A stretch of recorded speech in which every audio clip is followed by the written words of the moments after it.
இப்பதான் நம்ம சேனலுக்கு முதல் முறையா வரீங்கன்னா கீழே உள்ள சப்ஸ்கிரைப் பட்டனை அழுத்தி சப்ஸ்கிரைப் பண்ணிக்கோங்க. பக்கத்துல உள்ள பெல் ஐக்கானை அழுத்தி ஆல்னு கொடுத்துக்கோங்க. அப்பதான் நம்ம போடுற வீடியோ தினமும் உங்களுக்கு கிடைக்கும். சரி வாங்க இப்ப நம்ம வீடியோக்குள்ள போகலாம். தினமும் அலுவலகம் செல்லும் வழியில் ஒரு பெரியவர் வெயிலிலும் மழையிலும் பொம்மைகள் விற்று கொண்டு இருப்பதை பார்த்திருக்கிறேன். நேற்று மாலை குழந்தைக்கு ஒரு பொம்மை வாங்கலாம் என்று அவரிடம் ஒரு வெள்ளை நிற பூனை பொம்மை கொடுங்கய்யா என்றேன். அவர் 80 ரூபாய் என்றார். பணக்கார கடைகளில் பேரம் பேசாமல் ஏழைகளிடம்தானே நாம் பேரம் பேசுவோம். அதுதானே சராசரி மனிதர்களின் இயல்பு. அதனால் என்னங்கய்யா ஒரு பூனை பொம்மை 80 ரூபாயா, 70 ரூபாய்க்கு கொடுங்க என்றேன். அவர் என் கண்களை உற்று பார்த்து இதை குழந்தைகளுக்கா வாங்குறீங்க என்றார். நான் ஆமாம் என்றேன். அவர் கொஞ்சம் மெதுவான குரலில் சரி 70 ரூபாய் கொடுங்க என்றார். அவர் கண்கள் லேசாக கலங்கியதை நான் கவனித்தேன். அது என் மனதை என்னமோ செய்ய, ஏன் ஐயா என்னாச்சு, ஏன் அழுறீங்க என்று கேட்டேன். ஒண்ணுமில்ல தம்பி என்றார். நான் மீண்டும் மீண்டும் வற்புறுத்தி கேட்க அவர் மெதுவாக சொல்ல ஆரம்பித்தார். என் பெயர் நாகரத்னம். எனக்கு 77 வயதாகிறது. என் மனைவியின் பெயர் புஷ்பாவதி. 73 வயதாகிறது. எங்களுக்கு 6 குழந்தைகள். மிகவும் ஏழ்மையான குடும்பம். மிகவும் கஷ்டமான சூழ்நிலையில் பிள்ளைகளை வளர்த்தோம்.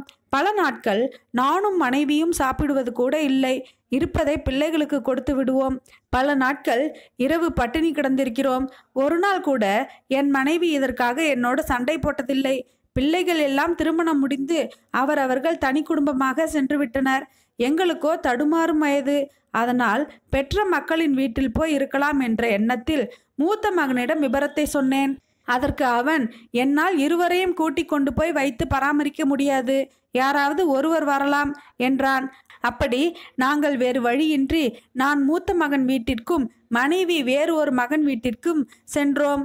47 வருடங்கள் ஒன்றாக வாழ்ந்த மனைவியை பிரிந்து தனிமையில் இருப்பது பிடிக்காமல் பல நாட்கள் அழுதிருக்கிறேன்.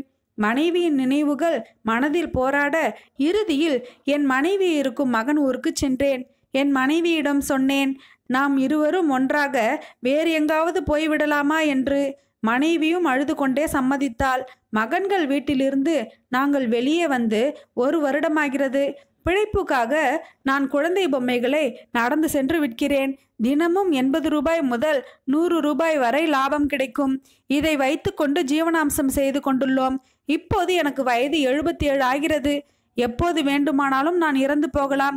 எனக்கு கிடைக்கும் 100 ரூபாய் வருமானத்தில் கொஞ்சம் மிச்சம் பிடித்து சேமிக்கிறேன். அது எங்கள் மரண செலவிற்கு. என் பிள்ளைகளுக்கு அந்த தொந்தரவு கூட வேண்டாம் என அதை மனைவியிடம் கொடுத்து வைக்கிறேன். ஒரு நாள் இந்த பணம் எதற்கு சேமிக்கிறீர்கள் என்று என் மனைவி கேட்டாள். நம் மரண செலவிற்கு என்றேன். சத்தமாக கத்தி அழுது விட்டாள். இப்போது என் மனைவியின் பிரார்த்தனை, என் கணவர் மரணிக்கும் அதே நேரத்தில் எனக்கும் மரணத்தை கொடுத்து விடு கடவுளே என்றுதான். என் பிரார்த்தனையும் அதுவேதான் என்று அவர் சொல்லவும் இதை கேட்டுக்கொண்டிருந்த நான் மனதால் நொறுங்கி போனேன். நீங்கள் இங்கே இருப்பது உங்கள் பிள்ளைகளுக்கு தெரியுமா என்று கேட்டேன். அவர்களுக்கு தெரியாது என்றார். எனக்கு மனம் கனத்து போனது. சாதாரண மக்களிடம்தான் எத்தனை எத்தனை வழிகள் மனதில் புதைந்திருக்கின்றன. சின்ன சின்ன வியாபாரிகளிடமும் பழக்கடைக்காரர்களிடமும் பேரம் பேசாமல் அவர்களின் வாழ்வாதாரத்திற்கு நம்மால் முடிந்த அளவு உதவி செய்ய வேண்டும் என்ற படிப்பினையை நான் இந்த முதியவருடன் உரையாடியதன் மூலம் தெரிந்து கொண்டேன். ஏன் எந்த பிள்ளைங்களுக்குமே தெரிய மாட்டேங்குது? நம்மளுக்கும் வயசாகும், அப்போ நம்மளுக்கும் இதே நிலைமை தான் வரும்னு. மனைவிக்காக பெற்றோர்களை ஒதுக்கி வைக்காதீங்க. இந்த கதையை படித்ததுமே உங்கள் கூட இந்த கதையை நான் பகிர்ந்துக்கணும்னு தோணுச்சு. அதனால தான் இந்த கதையை உங்களுக்கு சொன்னேன். இன்னைக்கு பிறந்த நாள் திருமண நாள் கொண்டாடும் அனைவருக்கும் என்னுடைய மனமார்ந்த வாழ்த்துக்கள். நண்பர்களே, இந்த கதை பிடிச்சிருந்தா லைக் பண்ணுங்க. இந்த கதையை பற்றின கருத்துக்களை கீழே உள்ள கமெண்ட் பாக்ஸில் தெரியப்படுத்துங்க. மேலும் இது போன்ற கதைகளை கேட்க நமது சேனலை சப்ஸ்கிரைப் பண்ணுங்க. நன்றி, வணக்கம்.